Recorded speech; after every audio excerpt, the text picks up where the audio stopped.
तो दोस्तों दिवाली के ऊपर कई राज्यों ने पटाखों पर बैन लगाने का निश्चय लिया है और उसके बाद जो सोशल मीडिया पर आउटरीच हो रहा है उसमें इस पूरे फरमान को तुगलकी फरमान और एंटी हिंदू फैसला कहा जा रहा है। लेकिन क्या ऐसा सच है? क्या यह साइंटिफिक फैसला है जो सही दिशा में जा रहा है या ये एक एंटी हिंदू फैसला है? देखेंगे इस वीडियो में, बने रहिए हमारे साथ, देखते रहिए आज की ताज़ा खबर।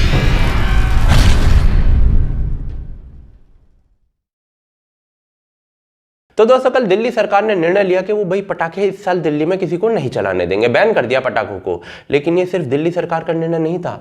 गोवा, कर्नाटका, उड़ीसा, बंगाल ऐसे अन्य राज्य थे हरियाणा के समेत जिसमें यह निर्णय लिया गया। हाँ, दिल्ली सरकार ने 8 दिन पहले ग्रीन क्रैकर्स जो थे उनको जरूर अलाउ किया था, लेकिन जब दुकानदारों ने वो अपने स्टॉक्स में भर लिए तो वो भी बैन कर दिए बिना यू टर्न किए। तो भाई सब सांस भी नहीं लेते। हरियाणा में गुरुग्राम के जिलाधिकारी ने 7 जगह फिक्स की है पटाखे चलाने के लिए और दूसरी तरफ धारा 144 भी लगा दी है ताकि लोग इकट्ठे भी ना हो पाए। अब इतनी सारी चीजें हो रही है तो आउटरीच भी हो रहा है। इस पूरे फैसले को एंटी हिंदू फैसला कहा जा रहा है और इसमें कोई शक भी नहीं है कि हर साल इस प्रकार के ढेरों प्रयास किए जाते हैं दिवाली के ऊपर किसी ना किसी तरीके से। लेकिन हर साल किए जाने वाले प्रयासों में और इस साल का जो ये बैन लगा है इसके अंदर ना काफी फर्क है। ये जो फैसला है सीधा गवर्नमेंट की तरफ से आया है और वो भी एक के बाद एक। पर चलिए, जो बैन है इनके पीछे रीजन क्या दिया जा रहा है? तो गवर्नमेंट कह रही है कि भाई कोरोना वायरस फैला हुआ है और बिना बात का पॉल्यूशन होगा। लेकिन पॉल्यूशन और कोरोना का क्या लेना देना? तो जी यूएस के अंदर एक स्टडी से पता चलता है कि वातावरण या वायु में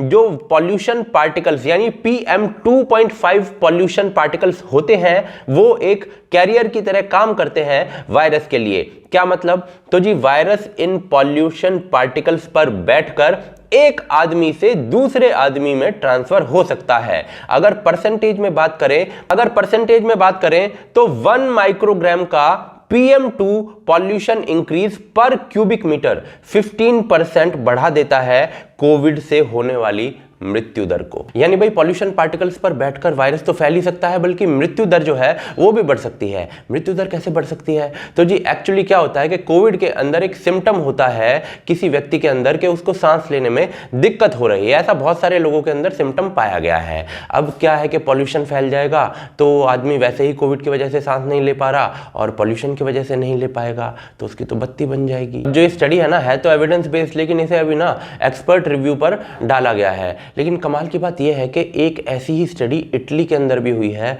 और वहां भी रिजल्ट सेम आए हैं। यानी मेजॉरिटी चांसेस ये हैं कि जो स्टडी है वो सही होगी। अब देखते हैं कि क्या फायर क्रैकर से पॉल्यूशन का जो PM2.5 लेवल है वो बढ़ता है या नहीं बढ़ता है। तो जी एक गवर्नमेंट स्टडी से पता चला है कि 1000 बम वाली जो लड़ी होती है उसको फोड़ने से 64,500 माइक्रोग्राम पर क्यूबिक मीटर का PM2.5 लेवल इंक्रीज हो जाता है। और दिक्कत यह है कि ये सारा जो इंक्रीज है ये एक ही जगह पर कॉन्सेंट्रेटेड होता है। जब 1 माइक्रोग्राम पर क्यूबिक मीटर से 15% इंक्रीज हो जाती है डेथ रेट, तो 64,500 माइक्रोग्राम पर क्यूबिक मीटर से कितना इंक्रीज हो सकता है वो हम अंदाजा ही लगा सकते हैं। हाँ, इतना जरूर हो सकता है कि यूएस और भारत की जो फेटेलिटी रेट है उसमें अंतर हो। तो जी यहां से ये बात तो सामने आ जाती है कि भाई पटाखे चलाने से PM2.5 लेवल जो है वो आसपास में कॉन्सेंट्रेटेड तरीके से बढ़ जाता है और उससे कोविड फैलने का काफी खतरा है, ऐसा स्टडी से पता चलता है।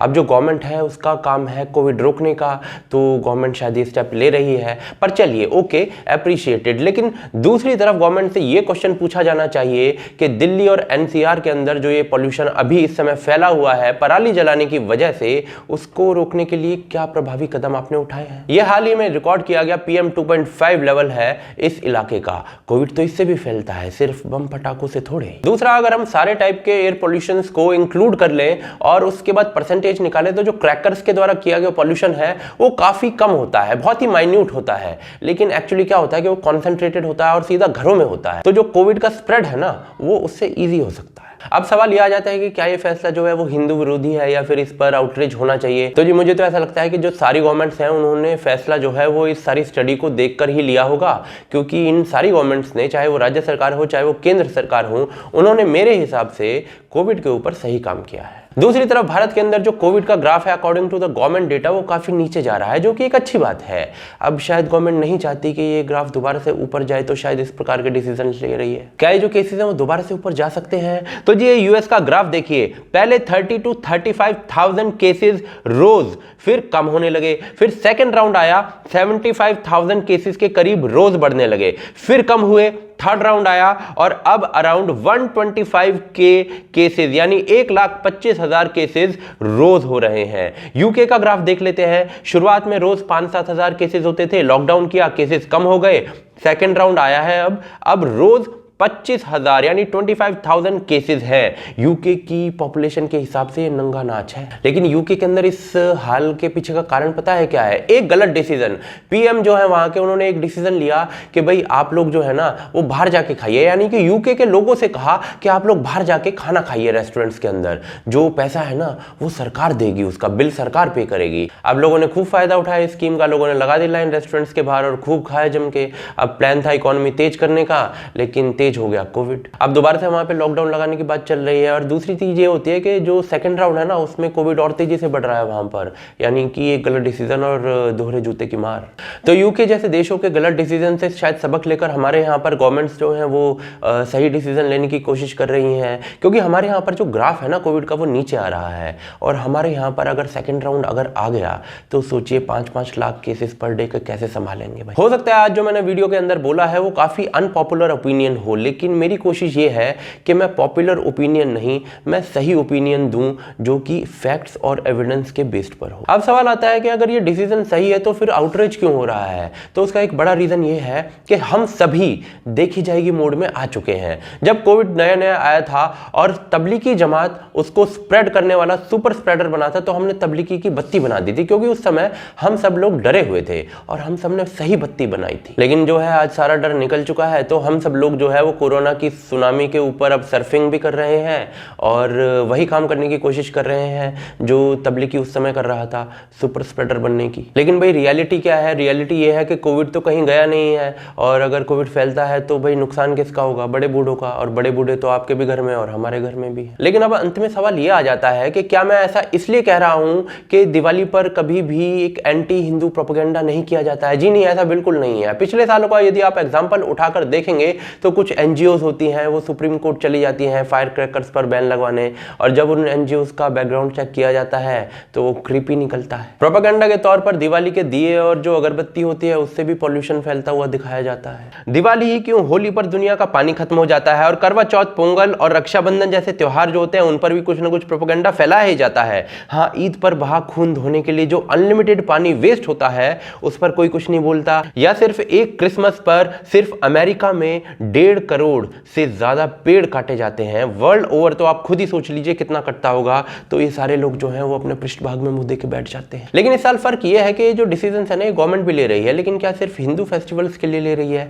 जी नहीं, ऐसा नहीं है। अभी ईद मिलाद आई थी तो कई गवर्नमेंट्स ने, महाराष्ट्र गवर्नमेंट ने भी उस पर एक प्रोसेशन के लिए जो होता है वो बैन लगाया था। रजा अकेडमी वाले जो थे वहां फैल गए थे। दूसरी तरफ जगन्नाथ यात्रा में भी ऐसा ही किया गया था, नंबर ऑफ काउंट कम किया गया। तीसरी तरफ यूपी में बकरीद पर 5 से ज्यादा लोग किसी मस्जिद में ना हो, ऐसा रूल बनाया गया था। बाकी अंतिम सच यही निकल कर आता है कि जो पटाखों का पोल्यूशन होता है ना वो टोटल पोल्यूशन का बहुत ही कम परसेंटेज में होता है।